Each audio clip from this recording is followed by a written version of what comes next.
ხო, ჩვენ წინასწარი მოკვლევა გავაკეთეთ, ასე ვთქვათ და დავინტერესეთ ერთი უნივერსიტეტით, რომელიც შემოსაზრდად ძალიან საინტერესო შემოთავაზებებს და პაკეტს თავაზობს ახალგაზრდებს და დღეს ჩვენი სტუმრები არიან ქართული ამერიკული უნივერსიტეტის, მას უფრო გაუსახელით იცნობენ, ბიზნეს სკოლის დეკანი ბატონი თემურ ტორენჯაძე და საბუნებისმეტყველო სკოლის დეკანი ბატონი მიხეილ ჩხენკელი. მოგესალმებით. მოდი პირდაპირ გადავალ კითხვაზე ბატონო თემურ. მე მექნება პირველი კითხვა, რატომა უნივერსიტეტის დასახელებაში სიტყვა ამერიკული? ამას ორი მიზეზია, ერთი ფორმალური, მეორე შინაარსობრივი. ფორმალურად, იმიტომ რომ ჩვენი დამაარსებელთა რიცხვში შედიან ამერიკის მოქალაქეები, ჩვენი პრეზიდენტი და ვიცე-პრეზიდენტი ამერიკელები არიან. და უფრო ღრმა შინაარსობრივი, იმიტომ რომ ჩვენი საგანმანათლებლო პროგრამები, წიგნები არიან სრულ შესაბამისობაში ამერიკის უნივერსიტეტის პროგრამებთან, წიგნებთან, იგივე წიგნების ვასწავლებს, რაც იქ. უფრო მეტიც თვითონ სტილი სწავლების და რაც მთავარია, ამერიკის უნივერსიტეტები არ თვლიან უნივერსიტეტად თუ იქ არ არის სამეცნიერო კომპონენტი. ჩვენ გვაქვს საკმაოდ ძლიერი სამეცნიერო კომპონენტი, ვაქვეყნებთ სტატიებს უცხოეთის და კერძოდ ამერიკის სამეცნიერო ჟურნალებში და აი ამის გამო ამერიკელებმა ჩაგვთვალეს, რომ ჩვენი უნივერსიტეტი შეიძლება ჩაითვალოს მათ მიერ დობით აღჭურვილ უნივერსიტეტად, ესე რომ ვთქვათ, ფორმალურად და დამყარდად ძალიან მჭიდრო ურთიერთობა, არაფორმალური, რაც უფრო მთავარია პიროვნებებს შორის.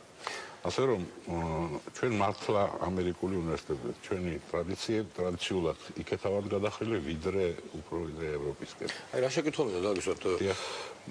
როცა თქვენ ამ წარუდგენ დოკუმენტაციას, პრომო დოკუმენტაციას ვესწრებოდით, იქ წერია ხარისხიანი და ხელმისაწვდომი. ხო, ეს ქართველებში ეწიწოს ხოლმე, იმიტომ რომ ეს მოარული ფრაზაა, რომ ყველაფერი ხარისხიანი იაფი ვერ იქნება. ხო? აი ამაზე რას გეტყოდით? როგორ ათავსებთ ამ ორ ურთიერთსაწინააღმდეგო კონცეფციას ერთმანეთთან? იცით რა, მე მაინც ერთი წუთით უკან დავიხევდი გაგებით, რომ ჩვენმა მოსახლეობამ როგორც გაირკვა წესერად, იმას არ ესმით რა არის უმაღლესი განათლება. ეს სიტყვები, რაც ბაკალავრიატი, მაგისტრატურა, დოქტორატი, რას ნიშნავს, ზუსტად არ იციან. და ერთ ენაზე რომ ვილაპარაკოთ, მოკლედ ვთქვათ, რომ ბაკალავრიატი ეს არის საფუძვლების ჩაყრა, 4 წლიანი პროგრამაა და ბაკალავრიატის დამთავრების შემდეგ ახალგაზრდას არ აქვს უმაღლესი განათლება, ზოგადი გაიგეთ, მას აქვს არასრული უმაღლესი განათლება. ეს გავს იმას, რომ სკოლაში მერვე კლასიდან გამოხვიდეთ.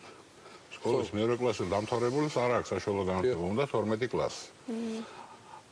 მეორე ეტაპი მაგისტრატურა, უკვე რომელიც დამოუკიდებელ აზროვნებაზე, დამოუკიდებელ გადაწყვეტილების მიღებაზე, პრაქტიკულ გამოყენებაზე ორიენტირებული ეს უკვე აძლევს ახალგაზრდას სრულ უმაღლეს განათლებას. ამრიგად, უმაღლესი განათლების მქონე ახალგაზრდა ეს არის ის, ვისაც აქვს დამთავრებული ბაკალავრიატიც და მაგისტრატურაც. ბაკალავრიატი აგრეთვე არ აძლევს საშუალებას კარიერული ზრდის მაგალითად, მაღალ თანამდებობას ვერ დაიჭირს. და მერე როცა აღმას აღმოაჩენენ, იწყება ხელოვნური მოძებნა, ხელოვნური უსტარულად ეძებენ გაგრძელების შესაძლებლობას და ზოგი აღმოაჩენს, რომ რაღაც დაადის სკოლა, დაადის ფონდია, იქ შვეიცარიაშია, ჩემი ერთი სტუდენტი მალტაში წავიდა საერთოდ. ეს უჯდებათ უფრო ძვირიც, უფრო დაკლებ ხარისხიან განათლებას. და გარანტია არ არის. არავითარი გარანტია არ არის. ამიტომ ჩვენ გადავწყვეტეთ, რომ თუ ჩვენ ვაპირებთ ჩვენი ახალგაზრდებისთვის მიცემას აი ხარისხიანი და ხელმისაწვდომი განათლების, ლაპარაკი უნდა იყოს სრულ უმაღლეს განათლებაზე, ბაკალავრიატზე და მაგისტრატურაზე. დაგეგმა ახალგაზრდისთვის მარტო ბაკალავრიატის დონეზე, რაც აქაა მიღებული, არის არასწორი. არასრულფასოვანი არასრულფასოვანი, ახლა არა. თანხობრივი თვალსაზრისით ბატონ თემურ. აი მაგაშია საქმე, ესე იგი, გამოვიდა რომ სრული უმაღლესი განათლება უნდა მიცე და როგორღაც თანხობრივად უზრუნველყო, ხო? და აი უკვე ამის საფუძველზე და რაც წინ თქვი, რომ ჩვენ დავამყარეთ ძალიან მჭიდრო ურთიერთობა ამერიკასთან და ვართ მათი დობის აღჭურვილი უნივერსიტეტი, სწორედ ჩამოყალიბდა ის პროგრამა, რომელსაც ჩვენთვის უნიკალურს და რომელსაც ჩვენთვის გარღვევა ამ დარგში და ამის შესახებ მიშა გეტყვით. ნუ ბატონო მიხეილ ცოტა უყურადღებოთ რო არ და უყურადღებოთ რო არ და იქნება თქვენ ძალიან საინტერესო პროგრამას ვთავაზობთ ჩვენ აბიტურიენტებს ამერიკასთან მჭიდრო თანამშრომლობის. კერძოდ ყველა წარჩინებულ კურს დამთავრებულს ექნება შანსი, რომ სწავლა გააგრძელოს ამერიკის შეერთებული შტატების წამყვან უნივერსიტეტებში, მაგისტრატურის და დოქტორანტურის პროგრამებში სრულიად უფასოდ. ყველა ანუ თქვა 30 თუ 30-ს? ყველა ვინც არის კარგი სტუდენტი, ეს რაოდენობა შეზღუდული არ არის, გაუს რეკომენდაციის საფუძველზე. ეს რა უნივერსიტეტები ეს არის მსოფლიო თანავარსკვლავედი უნივერსიტეტების, კერძოდ ჰარვარდის უნივერსიტეტი, პრინსტონის, პენსილვანიის უნივერსიტეტი, ჯონს ჰოპკინსის უნივერსიტეტი, ჩიკაგოს, ნიუ-იორკის უნივერსიტეტი და სხვა მრავალი. თქვენ გინდათ ვთქვათ, რომ ვთქვათ ბაკალავრიატში, ვთქვათ, ვინც თქვენთან ისწავლა და მაღალი, ნუ ალბათ მაღალი აკადემიური მოსწრება ჰქონდათ, თქვენი რეკომენდაციის საფუძველზე ისინი იღებენ უფასოდ? ესე იგი, თუ ჩაირიცხა სტუდენტი ამ დარგებზე, აქ საუბარია საბუნებისმეტყველო მეცნიერებათა და ინჟინერიის ფაკულტეტის კურსდამთავრებულებზე და ასევე ბიზნესის სკოლის კურსდამთავრებულებზე, ამ სპეციალობებზე ჩარიცხული სტუდენტები დაფინანსდებიან თვითონ ამერიკული უნივერსიტეტის მხრიდან და მთავარია რომ მათ კონდეთ კარგი ნიშნები ბაკალავრიატის დროს დაიმსახურონ გაუს რეკომენდაცია და ასევე მინდა აღვნიშნო რომ ორი გამოცდაა ჩასაბარებელი და ამ ჩვენი პროგრამის ფარგლებში გაუ უზრუნველყოფს სტუდენტების მომზადებას აი ამ ორი გამოცდისთვის ეს გახლავთ GRE-ის გამოცდა ანუ ზოგადი უნარების გამოცდა ამერიკისთვის მაგისტრატურისთვის და ასევე TOEFL-ის გამოცდა. რთულია ხო? რთული უნდა იყოს პროცესი თვითონ სწავლის. იცით როგორ არის? მაქსიმალურად ასე ვთქვათ მოთხოვნები უნდა იყოს. რასაკვირველია, აქ ამერიკული პროგრამებით სწავლობენ ჩვენთან სტუდენტები, სახელმძღვანელოებს, რასაც ვიყენებთ ჩვენ ბაკალავრიატში არის ამერიკული სახელმძღვანელოები, ლექციების სტილი ამერიკულია. ასე რომ ამ ჩვენ პროგრამებს ძალიან მაღალი შეფასება აქვს მიღებული ამერიკელი სპეციალისტების მიერ. ხო და აი სწავლის დაფინანსება ეს გასაგებია თვითონ ცხოვრებაც ხო არის ახლა ძვირიждება საზღვარგარეთ ცხოვრება თავს ეს ყველაფერი უზრუნველყოფილი იქნება? სტიპენდია. მაგისტრატებს და დოქტორანტებს სტიპენდია აქვთ, რომელიც საშუალებას აძლევს.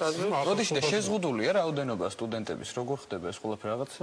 ხო, ყველა წარჩინებული ვინც არის? არა, იცით როგორ არის? თქვა ჩვენ მივიღეთ 30 კაცი ბიზნესზე და თქვა 30 კაცი თუ 100 იყოს. დიახ. და რომელიმე კონკრეტული სტუდენტი კარგად სწავლობს. დიახ. ეხლა რომ დამთავრდება ეს ისა, ყოველთვის ჯგუფში 100 კაცი იქნება ისეთი, რომელიც ჩვენზე კარგად სწავლობს. ეხლა მე ესე არ არის რომ ამას დავამწყრივებ და იმ ერთს გავუშვებ და ესენი წადით სახში. შენ თუ კარგად სწავლობ, შენ წახვალ. ისიც სწავლა. ყველა სწავლა. მაგრამ მიმღები უნივერსიტეტები რახან არის, ბევრი. ამერიკის გადანაწილება შეიძლება. გასაზრდელი ყველას რამდენიმე ასეულ ახალ შინელს სტიმული არის იმისა, რომ კარგად ისწავლო და რამდენად უკვე ეცდების ხანაა. 100 ქართველი რა გახდა რომ ბანდემ და ადგილების რაოდენობა რასაც თქვენ იკითხა რაოდენობა 100 ჩააბარებს 200 თუ უნდა მე ხარ ამაინტერესებს იცი რომ რამდენი არის თვითონ ადგილების რაოდენობა იცით რა ჩვენ ახლა ახალ შენობაში გადავდივართ და ფართობი გაგვეზარდა და ტევადობა წელს საკმაოდ დიდია ბიზნესზე არის 250 კაცი ასოცია 300-ზე მეტიან, ხო? კი.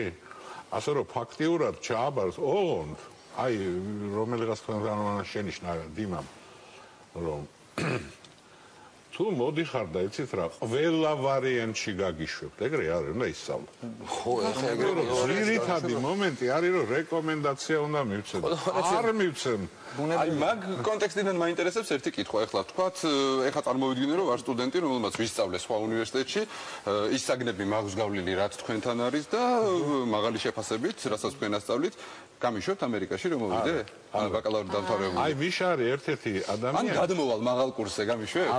არა. არც მიგიღებ და არც გაგიშვებ. მიშა ერთ-ერთი კაცი, რომელსაც თვითონ დაუწერია ეს რეკომენდაციები, იქ და იცის ეს პრობლემა. აქ პროფესორი უნდა იცნობდეს იმ სტუდენტს ძალიან კარგად, იმიტომ რომ ნიშანი რასაკვირველია მნიშვნელოვანია და პიროვნული თვისებებიც ალბათ. აქ უნდა სარეკომენდაციო წერილში აღწერილია სტუდენტის ინტელექტუალური შესაძლებლობები, რამდენად შემოქმედებითად მასთან უნდა მჭიდრო კონტაქტი კონდეს და რაც უფრო დიდხანს იცნობს პროფესორი ამ სტუდენტს, მით უფრო წონადია სარეკომენდაციო წერილი. იქ შეფასებულია რამდენად შემოქმედებითად უდგება სტუდენტი სხვადასხვა ამოცანების გადაჭრას, რამდენად ძლიერია მისი ინტელექტუალური პოტენციალი და ასე შემდეგ. ანუ ჩვენთან უნდა შემოვიდეს ბაკალავრიატში, რომ მე 4 წელიწადი დავაკვირდე, ვასწავლო და მე ერთი წუთი დაგვრჩა და ერთი წუთისთვის შენ მიგიღებელი ვარ? არა, მე არ მიმიღებია. მისთან სურათებს დოფლობ Facebook-ზე რომ მიმიღებს. ბატონ ლევან, უნდა ვთქვათ, რომ აი ეს მაღალხარისხოვანი რო არის ჩამს, იმიტომ რომ აქ აღიარებული უნივერსიტეტში იმათ მიერ პროგრამით ასწავლეთ და მე იქ ესეთ უნივერსიტეტებში მაგისტრატურაში და დოქტორანტურაში. ეს ნამდვილად ჩასმა. ხელმისაწვდომი არის და პატარა კალკულაცია გავაკეთოთ. გაუში ბაკალავრიატის გავლა, რაც აუცილებელია ამ პროგრამისთვის, ჩნდება 4-ვე წელიწადზე $10-12,000 გააჩნია საპროცენტო. ანუ ერთი ნახმარი მანქანის ფასი. ნამდვილად და რამდენია ესეთი მანქანა თქვენ თვითონ გესმით. მაშინ როცა ანალოგიურად იქ რო გადავიდეთ, სადღაც ფანტასტიკური ციფრები თქვა არ ზღის თუ დღეს 350-400,000. ანუ კარგი ტრამპლინი არის პრინციპში ეს სწავლის მისაღებათაც და შემდეგ უკვე ხელმისაწვდომი უცხოური განათლების მისაღებათაც რა. მე მგონი ჯერჯერობით უნიკალური შემთხვევა. კარგი განათლება იაფი არსად არის ეხლა არც ერთ ქვეყანაში. იაფი არ არის, ეს იაფი კი არ არის, ეს არის ხელმისაწვდომია და თუ კარგი მასალა მოდის კარგი მოწაფეა.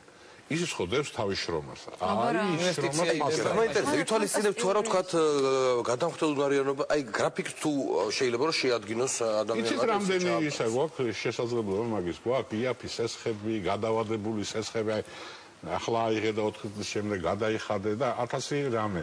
რაღაც ისე ან განმავლობა წლების მანძილზეც ხდება და ასე რომ თუ უნდა ისწავლის. უნდა, კი, აი სურვილი არის ყველაზე მიდილევან რა. ხო გინდა შენ?